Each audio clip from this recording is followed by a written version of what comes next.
为了楚秦联姻，秦王千里迢迢来我郢都，足以表明诚意。只是这婚姻全凭缘分，不知舍妹与秦王是否有缘呢？久闻楚国嫡公主兰心蕙质，花容月貌，嬴驷倾慕已久。今日舍妹恰巧在宫中，秦王若不嫌弃，寡人把她换来一见可好？嬴驷三生有幸，愿一睹嫡公主风采。请淑公主来。是。楚王，请。秦王，请。他说他是来相亲的，原来是来相你的。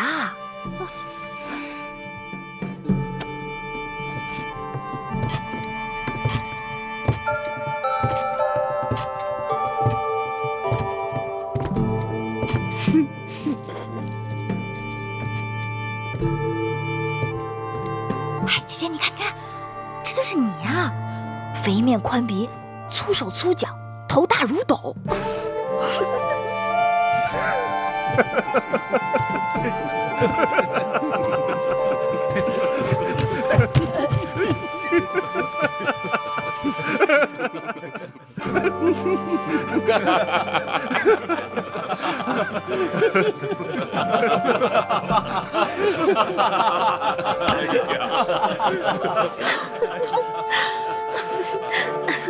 你看，他胖的都没下巴了。姐姐，这可是你呀！讨厌！楚国嫡公主芈姝拜见大王。秦王。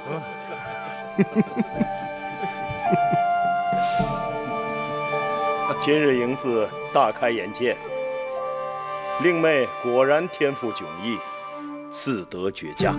啊，秦王口中的四德，可是周礼所言的妇德、妇言、妇容、妇功。舍妹淑儿自幼在宫中悉心教养，四德自然是不会差的。此四德非彼四德也。令妹是饱德、饿德、热德、冷德。秦王此话怎讲？令妹体魄健壮，耐得饥饱寒暑，粗音大嗓，说明内气充沛。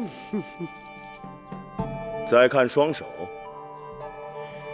寻常宫中女子都是纤纤素手，青葱玉腕，令妹之手却粗壮、红润、有力。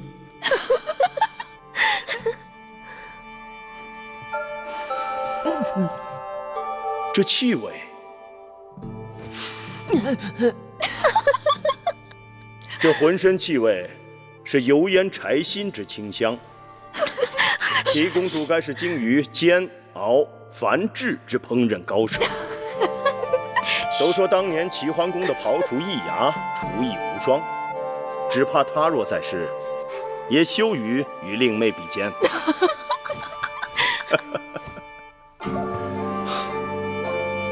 秦王真是说笑了，淑儿先下去吧。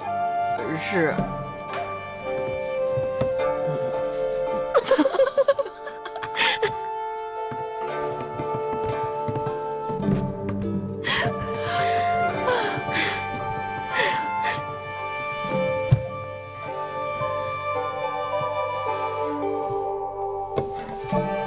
秦王目光犀利，识人有术，寡人佩服。本王与楚王之嫡妹果然有缘，望楚王能成人之美。秦王，你当真要娶那个她吗？既然她就是楚王的嫡妹芈姝，本王别无他求。这大殿之上，君子一言，可不能反悔啊！那是自然，本王要娶的就是楚国嫡公主芈姝。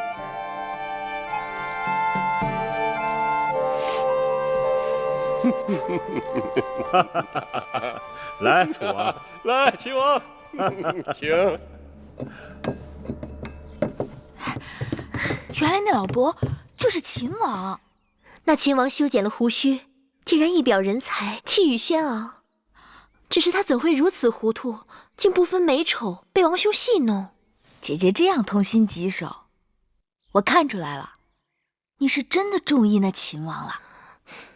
秦王有何不好？秦王自然是好，可他在大殿对大王信誓旦旦，要娶的楚国嫡公主，可是那个浑身柴薪清香、善于烹调的胖秘书呢？那他是中了王兄的圈套，说不定他就是看中楚国嫡公主厨艺了得呢。你平日里姐姐妹妹的叫得那么亲热，如今我是热锅之乙，你却在一旁看热闹。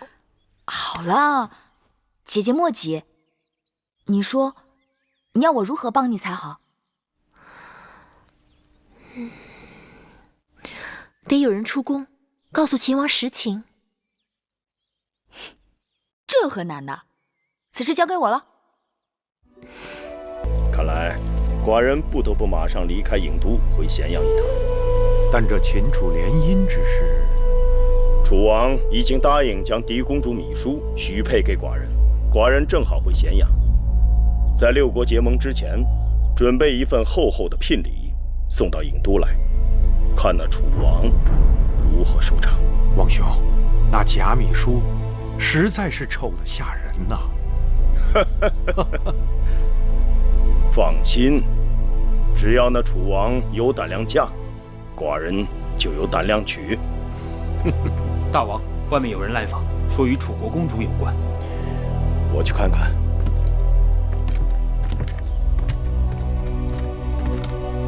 小丫头，怎么找老伯找到这里来了？恕芈月眼拙，竟不知那日的救命恩人就是秦国大王。不必多礼，贵人们无恙便好。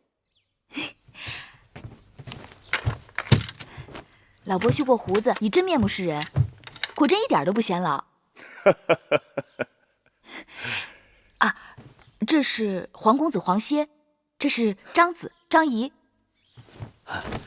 大王，大王，屈子高徒，太子伴读，本王久仰大名。大王客气，虽是初见大王，但秦王之名天下皆知，一代雄杰，黄歇佩服。秦国自商君变法以来，国势日张，诚邀天下士子入我咸阳，共谋天下。那屈子名动九州，寡人正思量，若诚邀屈子，不知他是否肯屈尊入秦。楚国乃屈子之父母之邦，恐怕师父不忍背弃。不错，如今楚国势强，屈子身为左徒，深受楚王信任，力图在楚国变法，前途无量，何必千里迢迢远去秦国？然世事盛极必衰，如今楚国朝堂之上，极恨屈子的大有人在，拥护变法者甚寡，更何况楚王为人优柔寡断，只怕一日翻脸，屈子便朝不保夕。身为旷世之才，屈子难道甘心在庸君手下做一个庸臣？男儿生于天地之间，自当纵横天下。若是一举能动诸侯，一言能平天下，岂不快哉？秦王对我楚国宫中之事仅知一二，就此推论，恐怕有所偏失。寡人知道，秦国能给屈子的，楚国也都能给屈子。但寡人今日会给屈子2个字，是楚国一世都给不了的。敢问是哪2个字？请黄公子转告屈子，那2个字是痛快。楚国绝对不能给屈子痛快。哼，小丫头，你说寡人的话对还是不对？对，也不对。怎么讲？说给别人或许是对，但说给屈子，那便是不对。玉儿说的对，大王让黄歇转告屈子2个字，只怕屈子亦要还大王一字。何字？忠。子不忠父，乃为逆子；臣不忠君，终为二臣。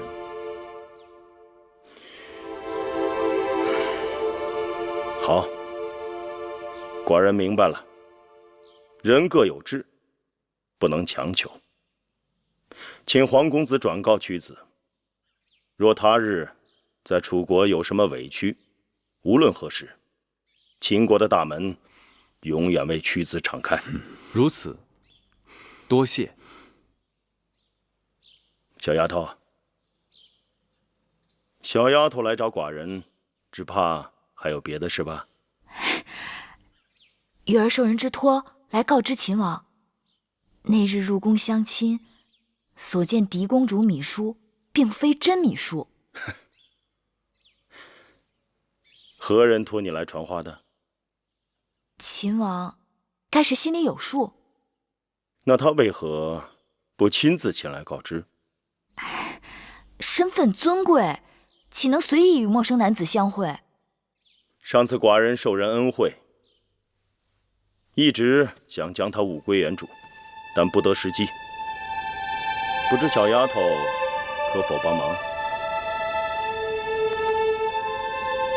秦王放心，我定会让这块方巾物归旧主。好，无事，那我们先告辞了。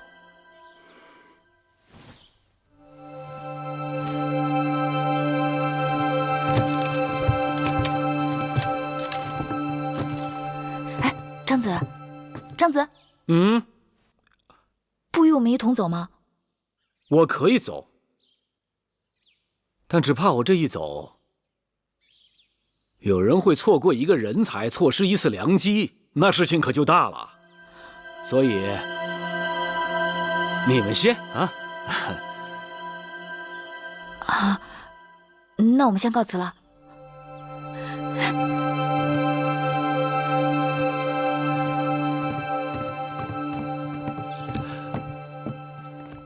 唉，张子为何事而愁？为何事而愁？眼看着一桩好事就要付之东流，我当然发愁了。张子此话何意？秦王雄才大略，眼下楚国打算和吴国结盟，秦国又想和楚国连横，这嫡公主芈姝的婚事，于是就成了吴国与秦王之间的赌注。但是我只怕秦楚联姻之事难遂秦王之心愿呐。你看，屈子虽为贤臣，但明珠暗投，楚王好色，晋上奸佞，朝阳刚愎自用，再加上后宫威后弄权，郑袖贪婪，这连横之事只怕凶多吉少啊。张子此言众所周知。是，这些众所周知，但大家并不知道，那嫡公主倾心的是秦王。只要秦楚能够联姻，秦王能娶了嫡公主芈姝，这五国结盟不攻自破。张子此话，寡人早已明白。秦王心中虽明白，但也束手无策吧。要不然来了楚国这么久，为何拖着迟迟不见你？拖在这客栈，又为何给你弄了个假公主啊？这一切都说明其中有蹊跷。但是秦王你人生地不熟，没有一个人替你疏通阻塞、铺路搭桥，对不对？此话倒是不假。我愿意做这个人，我张仪愿意促成秦楚联姻，促成大王抱得美人归。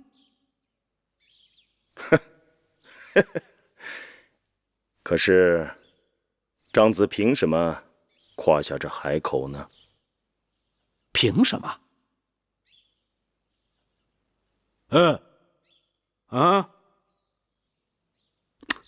就凭我这3寸不烂之舌。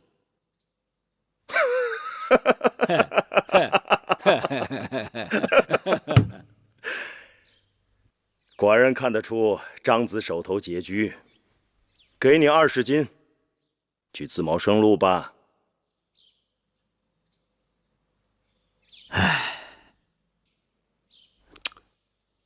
秦王是把在下当成沿街讨饭的叫花子了，还是四处招摇撞骗的小人了？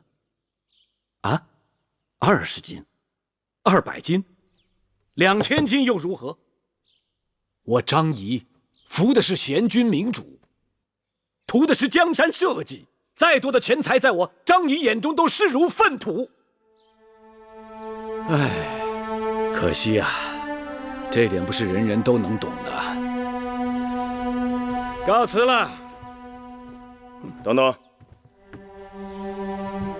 既然张子志向高远，那好，寡人就与你2月为期，看看张子的本事。2月就2月，2月之后，我让你看看张仪是如何让5国郢都会盟之事化为泡影。好。哎，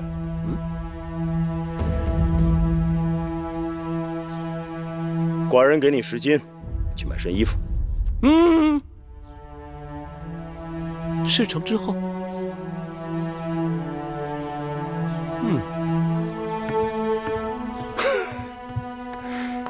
有意思。那秦王气度纵横开河，气贯长虹。若能与他做天下之争，也算是平生一快。那张子自叹怀才不遇，可为何见了秦王，却根本不提这策论之事？张子不是说了吗？这策论是专为楚王而写，与秦王无用。把包袱拿来。干什么？我要看看张子的策论中究竟写了些什么。不妥，此举非君子所为。你是君子，我不是。拿来。玉儿当然也是君子了。唯女子与小人难养也。给我。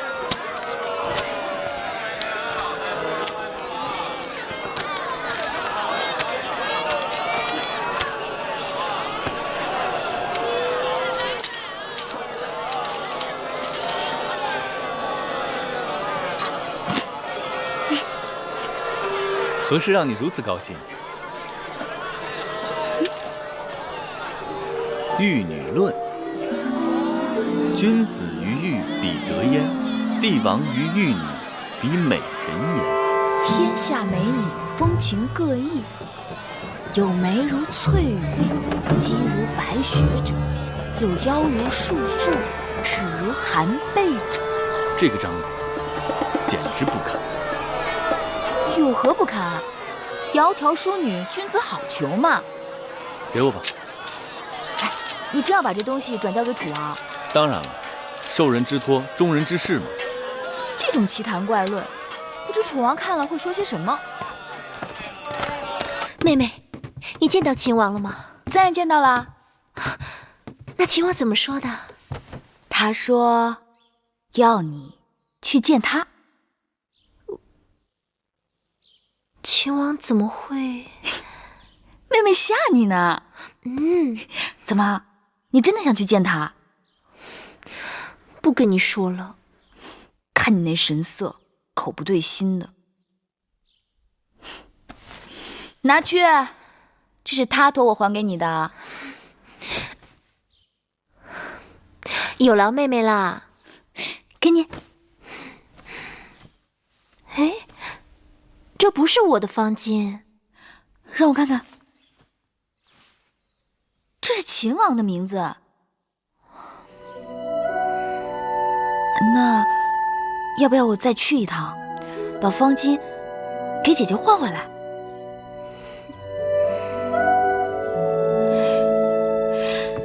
这么说，是郎有情，妾有意啦？人是你去见的，方巾是你拿回来的。你要再这样，我去找母后评理。评理我倒是不怕，左右不过是一顿打罢了。只是可惜了这一桩好姻缘啦。那这方巾我不要了。不要了？不要？那我也不要了，我扔了。我扔了。嘿，姐姐。可惜了谁的好姻缘呐？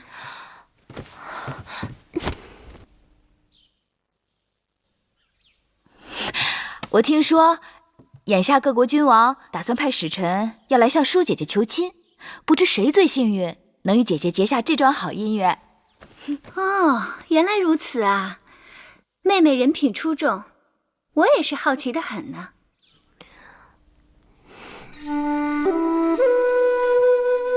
魁姑，张仪从出生到今日，也穿了不少件衣裳，可唯有这件衣裳，张仪将铭记一生。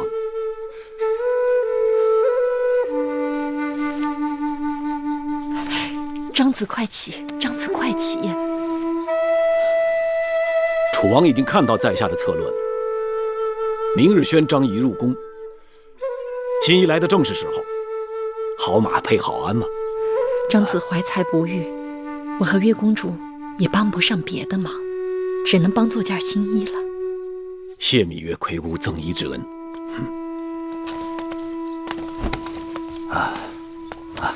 回来了。哎，小冉，你怎么愁眉苦脸的？小冉今日怎么一声不吭的？是何人得罪了我们小冉？哎，今日带小冉到东门集市卖姑姑的女工，小冉看中了一把小宝剑，竟要价10金呐！什么宝剑？怎么会这么贵？那宝剑刃如秋霜，真的很好。姑姑不知，前几日老朽给小冉请了个师傅，教他几手刀剑功夫。这师傅啊，夸小冉天分难得，是将帅之才，所以啊，小冉一心想要把合手的宝剑。咱们云梦台入不敷出，捉襟见肘，小冉再等2日，魁姑和你姐姐去想办法。哎，魁姑，何苦为区10斤犯愁啊？张仪为你筹划便是。你有10斤？暂且没有。明日入宫见过楚王，张仪便有了。10斤太少，100斤如何？好了，张子，且不说你眼下如此潦倒，谈论100斤如同痴人说梦。就算你日后有了，也与我们无关。说100斤就100斤，明日午后，一言为定。昨日夏至，这宫中的蚊蝇更多了，也不知这几日大王睡得是否安稳。听说大王新得一夜明珠，放在宫中清凉如水，夜如白昼，100步之内蚊虫避之不及。我还从未听过世上竟有如此宝物。据说那夜明珠就放在南后的兰桂台。哦，真有此物。你带人去兰桂台，就说我要借过来看看新鲜。是。站住！怎么又是你啊？在下张仪。啊，张子，大王已等你多时，请。哼！不管什么好东西，他都要来跟我抢，那是秦王献给我的，我不给又如何？魏后那边的玳瑁姑姑说是借用。哼，借？珍宝到了魏后手里，还有还的日子吗？可那玳瑁就在外面等着，此事总不能僵着，不如先借给他，等过后让大王出面再要回来。拿走。是。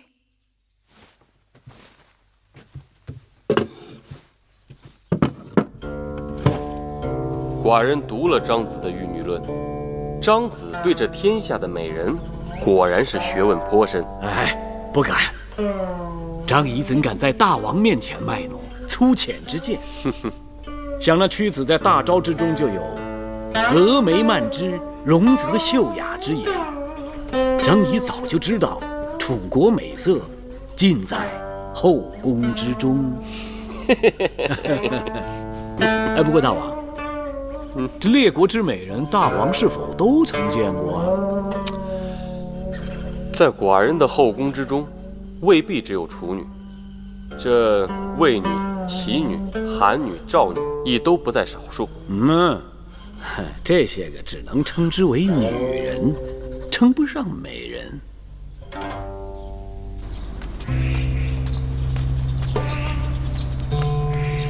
拜见南后。大王呢？正在殿中召见张子。张子？哪个张子？啊，张仪，给大王献上了《玉女论》，颇得大王的欢心。开门。是。先生所指的美人是？美人，美人如四季花色，梅令人高洁，兰令人幽怨，菊令人淡雅，海棠令人惊艳。张仪以为，奇女多情，楚女窈窕，燕女雍容，韩女清丽，赵女娇柔，魏女美艳，秦女英气，如百花若百宝，争奇斗艳，各有妙处，不一而足。妙哉，妙哉！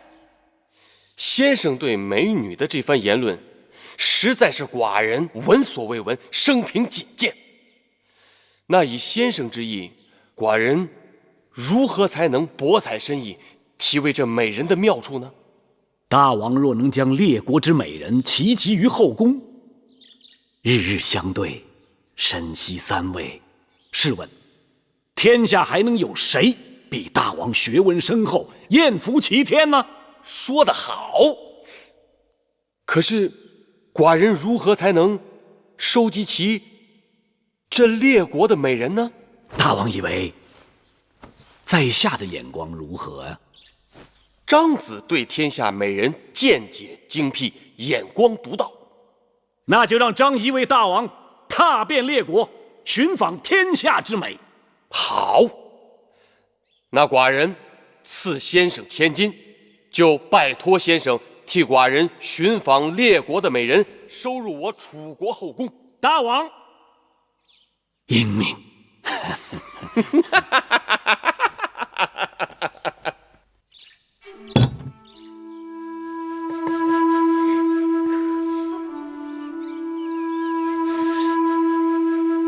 张子不容易，这百金说什么我们都不能收。百金是我张仪的承诺，一谢月公主搭救之恩，二谢魁姑新衣之劳。我们救张子也算是缘分，谈不上恩情。你若真要谢，就谢魁姑的针线吧。哎，给张子做件新衣也是举手之劳，说谢就太见外了。楚国这个地方啊，只敬衣衫不敬人。你看，如果我张仪早有这么一件新衣，这当中哪还会费这么多周折吗？哎呀，一件新衣，半个时辰，摇唇鼓舌，收获甚丰。我张仪阔了，小冉也有了买宝剑之金，你们手头还可以宽裕一些吗？听说张子要去诸国为大王寻找美人，这路途遥远，小冉买宝剑也用不了这么多，这些金张子还是带上，以防万一啊！你们以为我张仪就这些钱财啊？我告诉你们，不出一日，还会有人迫不及待地要给我送来更为丰厚的盘缠。张子竟然用了一篇《玉女论》赚得大王的金子，这算什么本事？哎，你偷看在下的策论了？张子若行事磊落，用不着对人遮遮掩掩吧？我若遮遮掩掩，你还能看得到吗？我张仪，我敢做敢当啊！那篇《玉女论》也是为了得志其心，投其所好啊！你这是曲意迎风，不择手段，非君子所为。非君子所为？我张仪是今日不得已而为之，忍屈受辱，为了他日一展胸中之宏图，这才是真君子。你芈月公主不但不应该责备我，你应该夸我才对啊！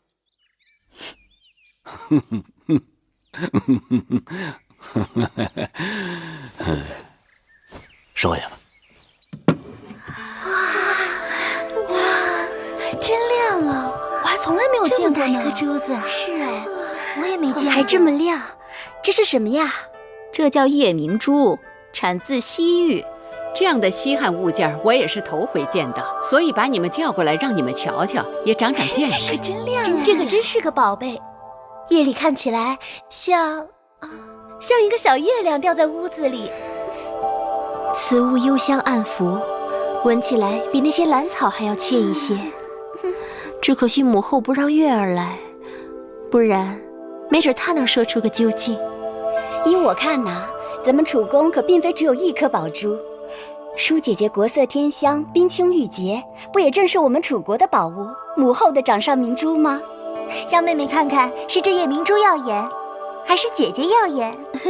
可不是，这一比，舒姐姐可把夜明珠给比下去了。像这等奇珍异宝，也只有母后才配享用。若不是寿山福海，哪儿镇得住物宝天华？母后，您说是不是？瞧这张小嘴，快赶上八哥了。好了，玳瑁，快去把我让人新做的冰镇糯米酒和金银花茶端上来。是。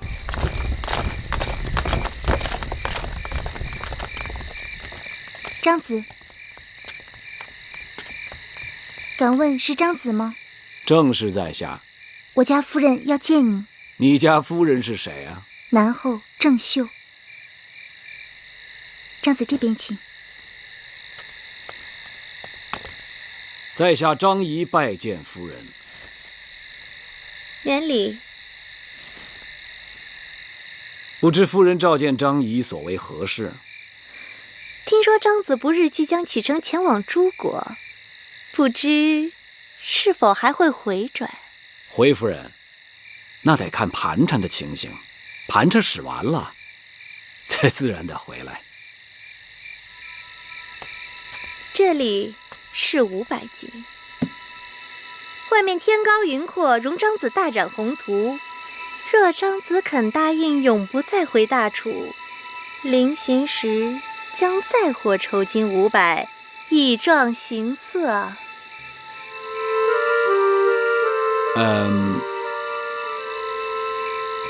谢夫人赠金壮行之恩。本来我想也可不回，但此次一去不返，总该跟大王当面辞个行。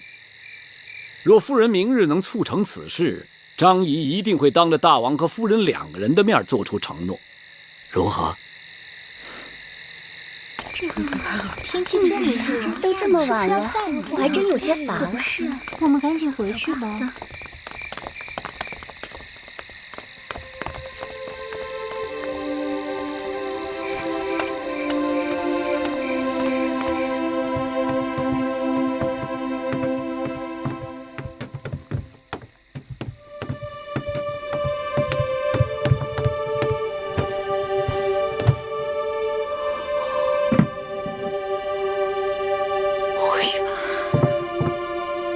是稀罕东西，说它能驱赶蚊蝇，夜晚清凉如水，不知真假。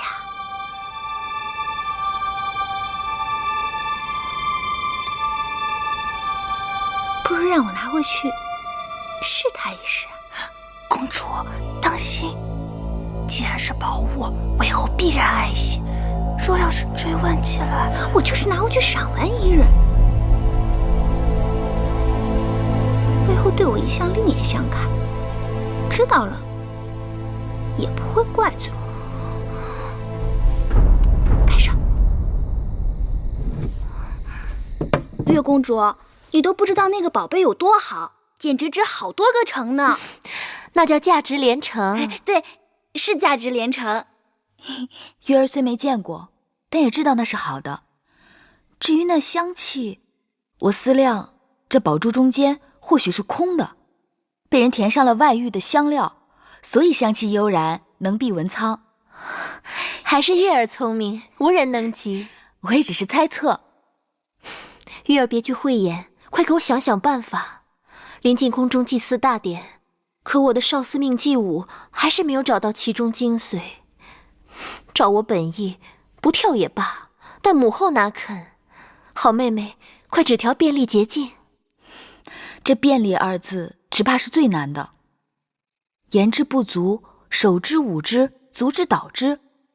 你若能悉心体味少司命的入不言兮，出不辞，晨回风息在云齐的超逸清雅，那一招一式便有了5成该有的雍容。要不，明日清晨，你我一块儿去荷花池边走走，看看风过荷叶，日映荷花，诗从自然，或许能有更好的感悟。好主意，绿萝，明日一同去。好。大王，在下今日就要辞别大王而去了。楚国的美食冠绝6国，大王今日特意赐宴在下，让张仪口留余香，真的有些舍不得离去啊。先生果然识得这人生真谛，食色性也。人生在世，最大的愉悦莫过于食色2字。今日这美食当前，焉能无美人相伴啊？美人？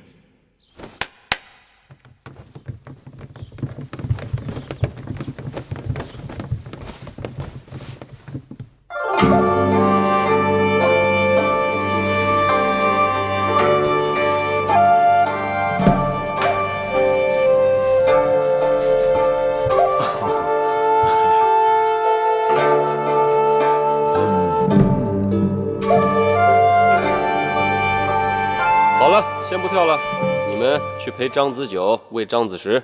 是大王。大王，不，张仪这可使不得，先生承受不起呀。我说先生受得起，那就受得起。知张仪者，大王也。好。大王吃个果子吧。好。大王，平日都是道听途说，今日眼见为实。楚国的美女果然是如云如林呐。张子谬赞了啊，这只是我楚宫里的平常颜色。这些还平常颜色？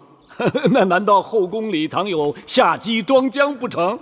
不瞒，禀报大王，南后求见。他来干什么呀？听说大王要派人周游诸国，搜集天下美人。臣妾就想知道自己是否也列为其中啊？张子，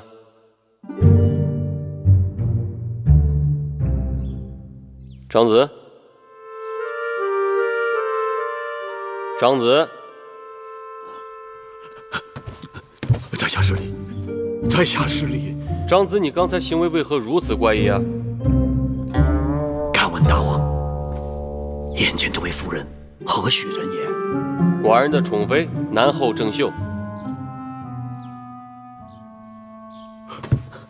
在下惭愧，在下无知，在下井底之蛙，在下真的是对不住大王啊！我不是，这张子，到底是怎么一回事？你跟寡人说清楚。大王，在下在大王面前夸下海口，要为大王寻访绝色美人，可方才一见南后，我就知道我大错特错了。我张仪想来也是游遍列国之人，但从未见过一个人的容貌能和南后比肩。你说张仪的见识如此浅薄，竟然不知道天下最美的女子就在楚国的王宫里。该死！张仪向大王请罪。张仪，大王嘱托在下寻访美人之事，恐怕有负重托，办不成了。你呀，就是见识浅薄。寡人就想嘛，这天底下还有什么好东西是我楚宫没有的呀？那照先生刚才这么说，这天下第一美人就在寡人身边了。确定无疑。好，那你就快跟寡人讲讲，寡人这爱妃怎么就成了天下第一美人了呢？大王请看，南后这一对眉，仿若一带远山，这一双目有如卷上点漆，耳鬓柔弱，脖颈修眉，此乃孤品，不是天下第一美人，又作何解呀？可是寡人记得那日在这大殿之上，先生所说的如百花似百宝，争奇斗艳，各有不同，又作何解啊？在下无言以对，这就将大王所赐千金即刻退回。哎，千金嘛，区区小事，寡人既然赐予你了，哪还有收回的道理啊？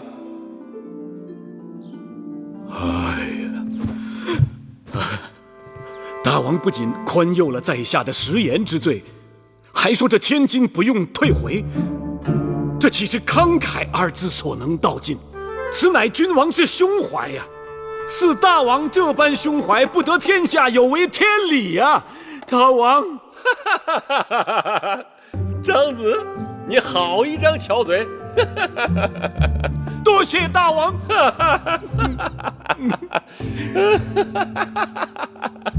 没想到这个张仪说起话来口吐莲花，但论起见识，倒也稀松。今日还是爱妃让他见识了什么才是天下绝色。大王竟拿臣妾打趣。夏日炎炎，臣妾是日不能视，夜不能寐，衣带渐宽，面容憔悴，这还哪来的绝色呀？怎么会呢？爱妃的夜明珠不是有驱蚊避暑的奇效吗？正是因为听说那夜明珠有奇效，前2日幕后派人来把那夜明珠取走，拿去把玩了。哎呀，爱妃这玉软花柔，不耐鼹鼠的，寡人这细看之下，神色间确实有些憔悴。这样，明日寡人就让人从母后那儿把夜明珠给你取回来。谢大王对臣妾的体贴。郑秀竟然跟我斤斤计较，那夜明珠不过刚刚借用2日，他就让大王差人来索要了。威后若想留下夜明珠，不用理睬他。大王一向孝顺，威后可对大王明说就是。郑秀整日狐媚大王，若真与他争执，只怕弄得大王两头为难。算了，还是把夜明珠给他拿回去吧。是。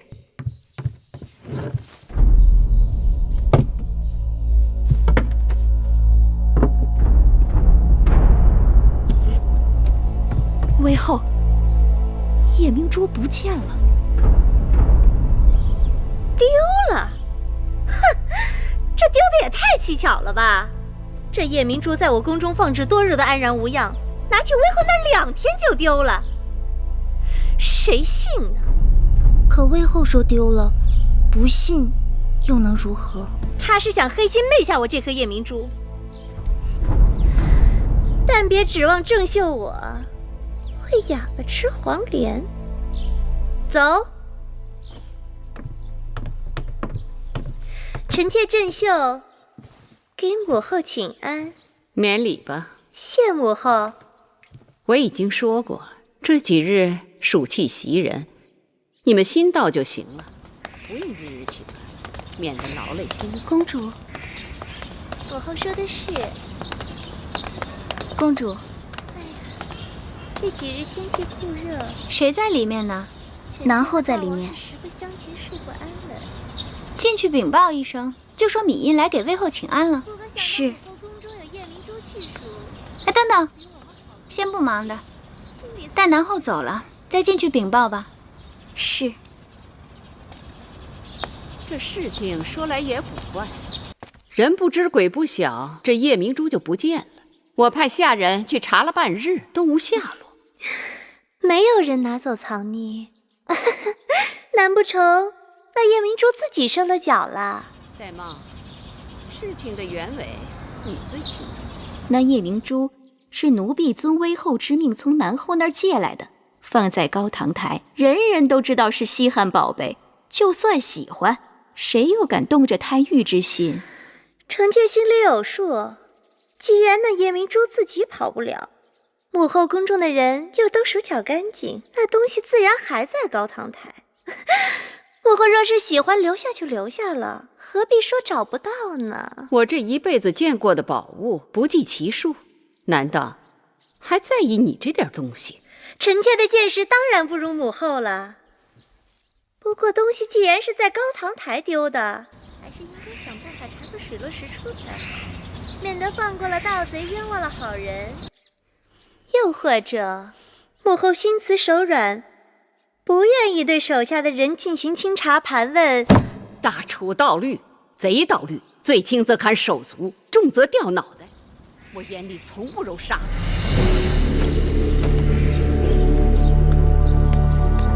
殷公主，我还有些急事，回头再来吧。公主，这可怎么是好？闭嘴！可是，公主拿了那夜明珠，我再多说一个字，那夜明珠便是你拿的。殷公主，你手里拿的什么？回殷公主，是舒公主和月公主的针线。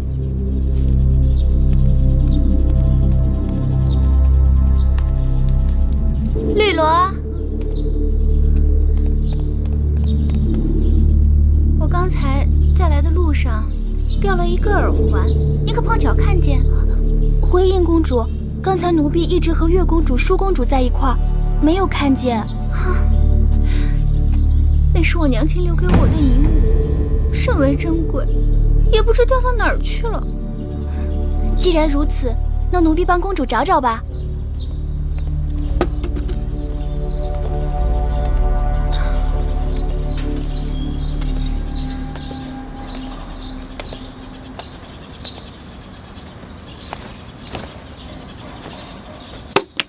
公主，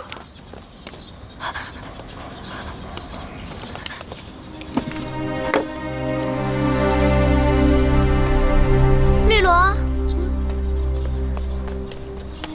算了，可能是我记差了，我可能是掉到寝宫里了。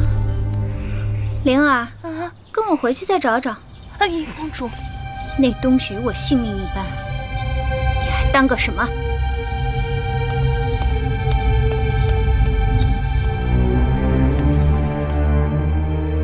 你们都给我听清楚了，夜明珠是肯定跑不出宫外的。东西要是现在交出来，微后责罚的只是你一个人；若是被我查抄出来，那受牵连的就是你们全家。我使唤了你们多年，竟不知你们当中有做贼的。今日若不查出来，就坏了我高堂台的名声。刘香令，微臣在。你给我一个个去审，就算剥了他们的皮，也要给我审出个结果。是。都给我起来，老老实实的走吧。这个就是我的，赶紧走。进了永巷，事情自然就清楚了。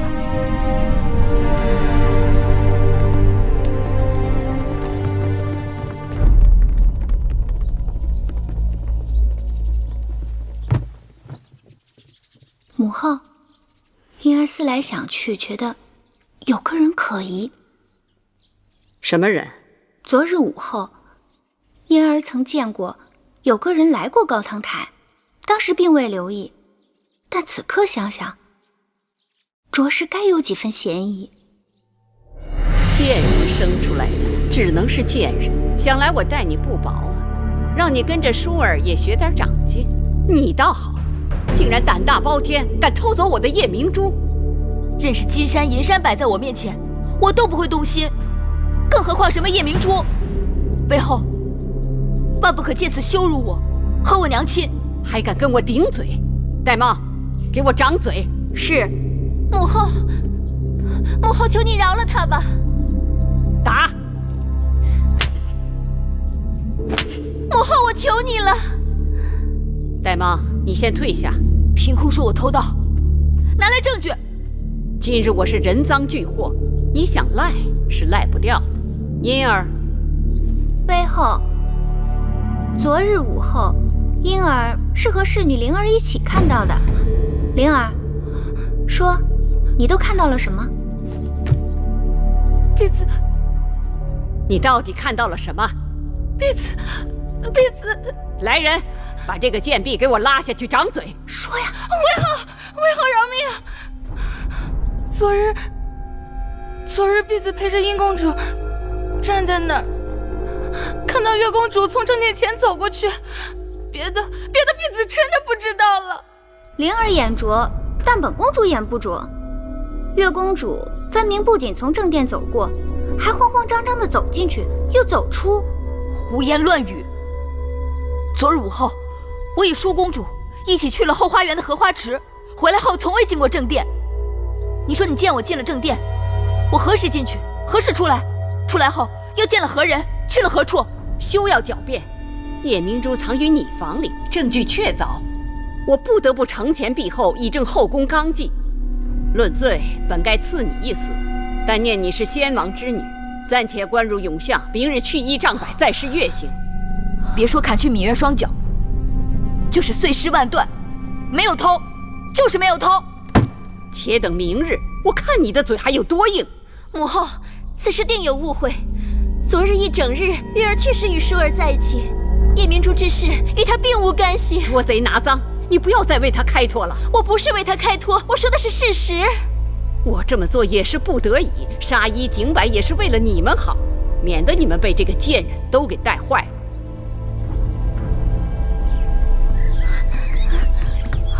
皇公子，绿萝，何事让你如此慌张？皇公子，玉公主不知怎的，竟成了偷叶明珠的贼犯，现已被囚禁起来了。明日就要施月刑，被砍去双脚。舒公主正为此事而着急呢。皇公子，也请你想想办法，救救月公主吧。怎么会有这等事情？她一定是被人陷害了。赶快把事情的经过详细跟我说说。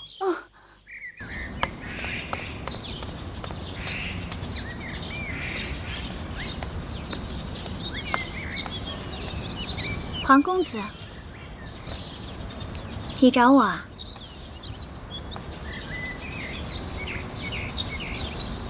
看你这人，有话就说嘛。是你拿了叶明珠？是，或不是？是又怎样？不是又怎样？你拿了就拿了，为何要栽赃别人呢？怎么？为后明日就要砍去芈月的双脚，让你心疼了？你也是女儿家，你的心怎么能如此之狠呢？月儿从来没有碍过你的事儿，你为何要这样对她？说起来，事情落到她身上也是碰巧了。不过，她的确碍了我的事儿。月儿爱你何事了？皇公子说过，你自小只喜欢芈月一人，她若从此不再出现了，你是不是就可以去喜欢别人了？殷公主，你把月儿害苦了，我就算是今生不娶，也不会对你有半点情意。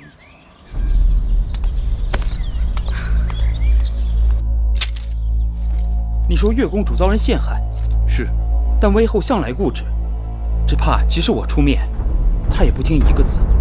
叶明珠是南后的，太子能否说动大王和南后去过问此事？这很难说，不过我可以去试试。谢太子。威后，大王跟南后来了。这么晚了，他们过来做什么？说是找到了偷盗叶明珠的真凶。是吗？米音，大王告诉我，说你亲口向皇公子坦诚，叶明珠是你拿的，因为嫉恨皇公子与芈月亲近，故而栽赃于芈月，可有此事？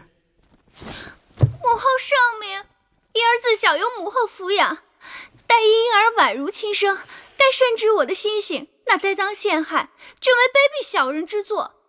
芈音与芈月无冤无仇，即便再不堪，也不会使出如此下作手段。皇歇，殷公主适才不是这样对我说的。他说月公主碍了他的事儿。不错，黄公子，我是对你真心倾慕，也知道你与芈月偷偷眉目传情，但就算我再喜欢你，也不能为你而替他背这个黑锅啊！殷公主，你也算是王室血脉，你怎可满嘴胡言，出尔反尔呢？黄公子用不着气急败坏，芈音没有做过的事情，如何承认？你们二人到底孰黑孰白？月公主被人陷害，大王明察。大王母后，婴儿冤枉，被人诬陷。爱妃，你看这……依臣妾看，这两人当中，定有人是在诬陷别人，也有人是被人诬陷的。都是些没用的废话。母后圣明，应当比臣妾心里有数。苍天在上，皇歇所言字字是真，望大王威后彻查。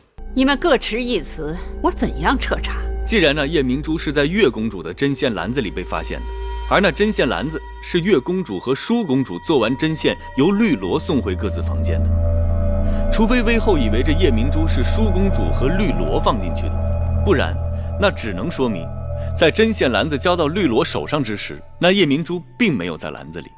针线篮子被送到月公主房间不久，威后便派人查抄了她的房间，找到了夜明珠。而这段时间并没有人见到月公主回到过房间，那只能证明这夜明珠是有人故意栽赃陷害月公主的。就算无人见到芈月曾回寝屋，并不等于她就没有回过寝屋。黄公子为芈月开脱心切，一味将脏水泼到别人身上。皇歇有证人，芈音也有证人。够了，黄公子，你到大王那里出手芈音，可我听来听去，这夜明珠失窃的案子，黄公子你脱不了干系。你身为名门后代，太子伴读，竟敢不顾礼法，滥徇私情，秽乱宫廷，诬陷好人，我怎能饶你？既然芈月偷了夜明珠，你拿不出其他证据证明不是芈月偷的，那我只好判你和芈月同罪。母后，母后明察，夜明珠之事，芈月实在是冤枉。事已至此，不必多言了。母后若要一意孤行责罚月儿，那就先责罚舒儿吧。此言何意？夜明珠本是舒儿拿的。什么？是舒妹你拿的？舒儿，你不要胡说。母后，大王，那日观赏夜明珠，众公主齐聚大殿，唯有月儿因母后不允，所以不能前来观赏。舒儿实在是替月儿不平，所以私自拿了宝贝，想与她一同观赏。在次日与她做针线时，悄悄地放进了她的针线篮里。为何芈月对你所说这些全然不知？舒儿之所以瞒着她，就是想给她一个意外之喜。谁知道惹下了这么大的祸端。胡扯八道！母后，舒儿句句是真，侍女绿萝可以作证。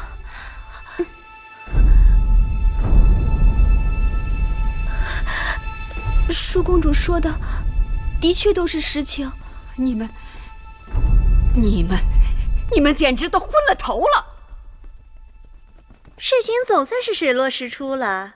先前说这夜明珠是被芈月公主盗走，人赃俱获，但太子陪读黄公子又出手公主芈音，说他栽赃嫁祸芈月。可到后来，这舒公主又跑出来说众人都错了，这宝珠是他拿走的。这峰回路转的，让人看得眼花缭乱。自己人听清楚原委，知道是场误会，这外人听不清楚，还当这是一场笑话呢。事情没这么简单，这夜明珠失窃的案子里定有其他内情，我一定要查个清楚。一个夜明珠弄得鸡飞狗跳，3个公主搅在是非当中，传出去，众口铄金，不知道有多少难听的闲话等着。大楚国的面子往哪儿搁呀？哎呀，算了吧，这大热天的，搞得人人都着急上火。夜明珠，臣妾不要了，就当是孝敬母后。依臣妾看，此事也不必再追究下去，和气致祥嘛。爱妃说得好，和气致祥。母后，依寡人之见，此事就此作罢吧。谢谢舒姐姐救我，玉儿此生无以回报。你我说这话就生分了。只要你平安无事就好。可我就是不明白，我在宫中无权无势，并不招惹是非，怎么就成了有些人的眼中钉了？为何要处心积虑来害我？在那种情形下，母后肯定是真假难辨，气急之下听了小人之言，才险些酿成大错。但众人都愿替妹妹出头，可见妹妹的清白一望而知。月公主，其实除了舒公主替你着急以外，还有一个人比舒公主更着急。我知道，知道就好。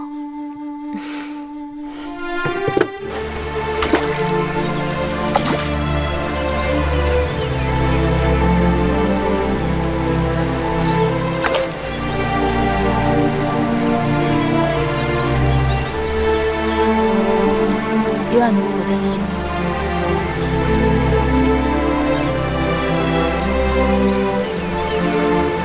岂止是担心，是怕。我知道你被冤枉陷害，我怕我不能救你，不能为你遮风避雨。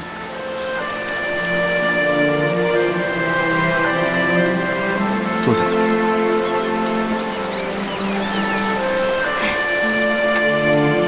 这不是好好的吗？好好的，差点脚都没了。是啊，我若是没了双脚，如何洗衣做饭，如何照顾两个弟弟？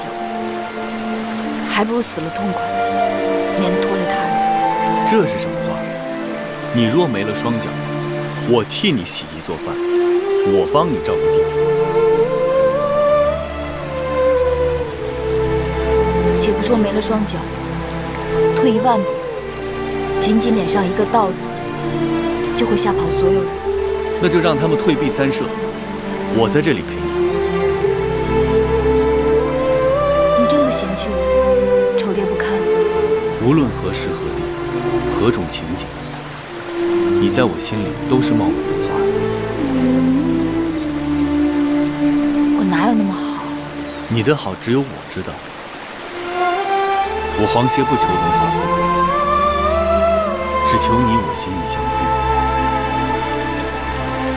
看你又来了，不理你。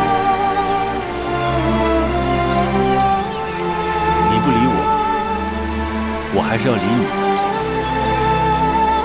你这又是何苦？命吧。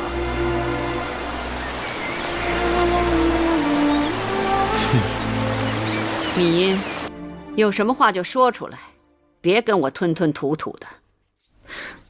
那日黄歇诬告婴儿，婴儿的确委屈。那日事情真相如何，你我都该心里有数。算了，我也不打算追究了，只是希望你今后做事不要再自作聪明。母后说的是。嫣儿，你过来。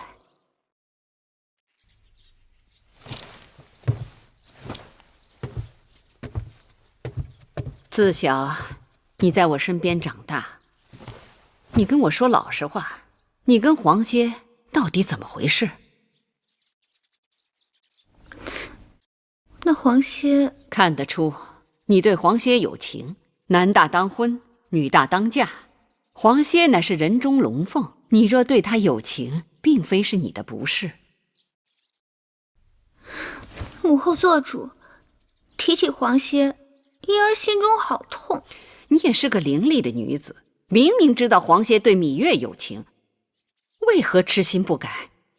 那是因为芈月蓄意蛊惑，若没有她，黄歇自然心意就转了。男女之间讲的还是缘分，你和黄歇是否有缘，还要看你以后的作为。母后待婴儿情意深重，婴儿早已经把母后当成自己的娘亲。话说到这份上，我就让你留意一下你那叔妹妹，她天性纯良，易被人诓骗。芈月心思诡秘，经常在她身边，弄不好就把她带坏了。我就把你当成自己的耳朵和眼睛，凡事多留个心眼儿。母后的话，婴儿记下了。秦王匆匆离开郢都，只怕是骑虎难下，知难而退了。当日寡人想用那丑厨娘给秦王个难堪，谁料想那秦王竟然顺水推舟，得知他弄假成真要娶厨娘时，让寡人着实尴尬了一下。现在好了，解围了。秦王求亲，剑指6国结盟，合纵在即。诸国当中，赵国、燕国、齐国都有与我大楚联姻之心。大王不妨在这些君王当中，与公主挑选一位佳婿。提起联姻，眼下除了秦王，其他5国都只是嘴上说说而已。大王不妨暂时与秦王周旋，这也是一种策略。谁讲诸国只是嘴上说说？昨日魏国的使者已经抵达郢都，给大王带来了诚意。什么诚意？美人，魏国绝色美人。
瘦如肉体，肤若凝脂。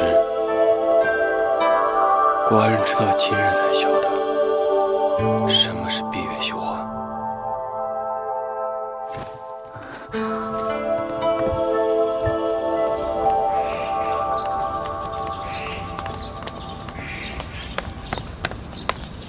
芈月，你站住！我有话与你讲。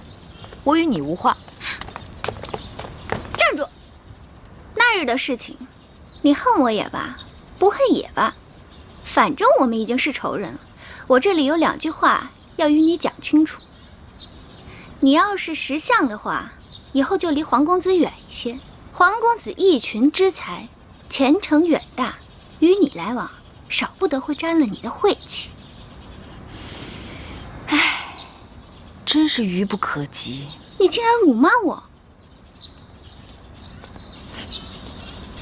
我也是适才刚刚察觉，我与黄公子真是天造地设，情投意合，只怕以后要多多来往了。你曾说过，你对黄公子根本无意。那是无意，此刻却有了，你能如何？你竟然言而无信！燕姐姐对芈月恩深惠重，芈月只好食言了。你给我站住！我的话还没说完呢，你去哪儿？我去哪儿？我这就去找黄公子啊！站住！你别老笑啊！你快说，你怎么跟他说的？我对他说，我与你情投意合，只怕以后要多多来往了。你可不知道，当时芈燕气的那模样。你说你跟我情投意合？对啊，我就这么对他说的。月儿，你可终于明白我了。我早就明白了，你对我好，让有些人看得眼红，气得肚子疼。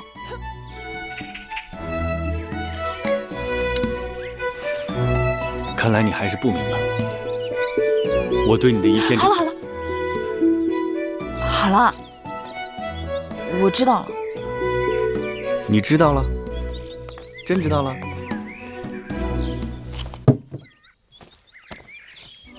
说说，你知道什么了？我已经想好了，过些时日我就请屈子去大王处替我求亲，一旦大王允诺，我就筹划准备迎你入门，好不好？你老笑什么呀？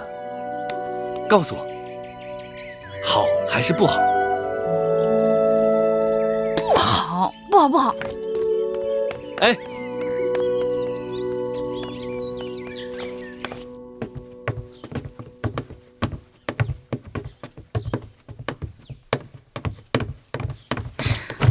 拜见母后。哟，这是怎么了？禀报母后，婴儿要告发奸佞之人。出什么事了？起来，慢慢说。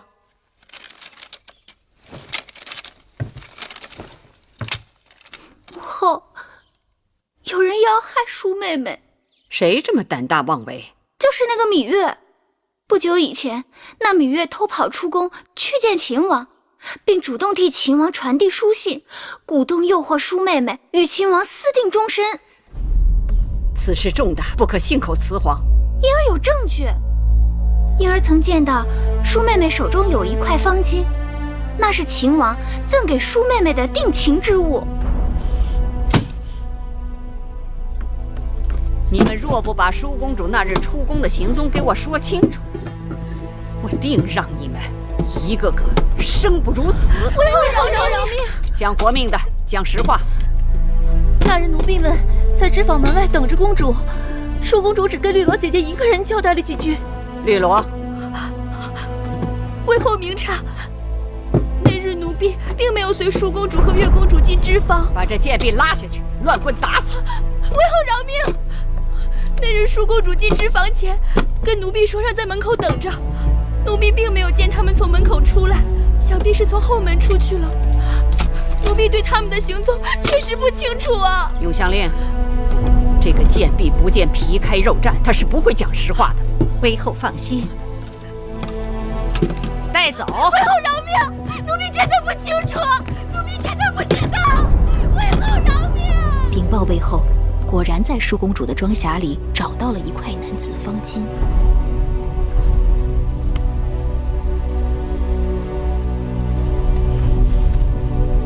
看看，你们做的好事，让我颜面全无。母后息怒。身为女子，幼从父，嫁从夫，老从子。你是楚国嫡公主，怎可不顾羞耻，自降身份对秦王趋于迎合，勉强以就之？自小我就把你当作掌上明珠，锦衣玉食，指望有一日你能嫁个好夫君。你倒好，自甘堕落，自入沟渠，真是气死我了。魏后错怪舒姐姐了。那秦王有情有义，那日舒姐姐出宫碰上越人行凶，若不是秦王拔剑相助，就几乎丢了性命。姐姐对他也只是倾慕而已，并无苟且之事。芈月，你给我放规矩点。我还没找你算账呢，你就猴急着跳了出来。舒儿向来循规蹈矩，对我的话言听计从。这事儿要没有你这个贱人在中间作怪，他绝不会一意孤行，误入歧途。母后明察，此事与月妹妹并无干系。我心里明镜似的。芈月年纪虽小，但她卑劣龌龊，寡廉鲜耻，不是她的挑唆，你怎敢与秦王私定终身？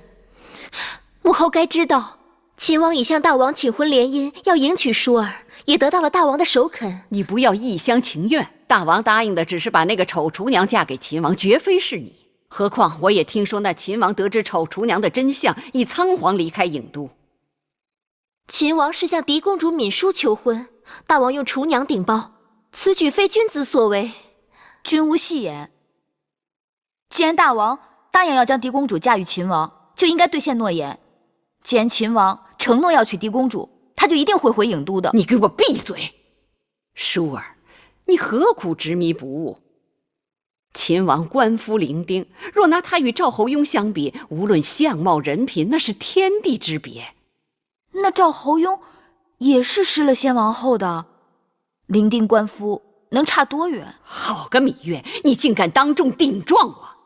从你投胎出世就是我的克星，我一向对你宽宏大量，你却恩将仇报，这次我定饶不了你。舒姐姐与秦王你情我愿，魏后若真心疼舒姐姐，就应该成全他们。闭嘴！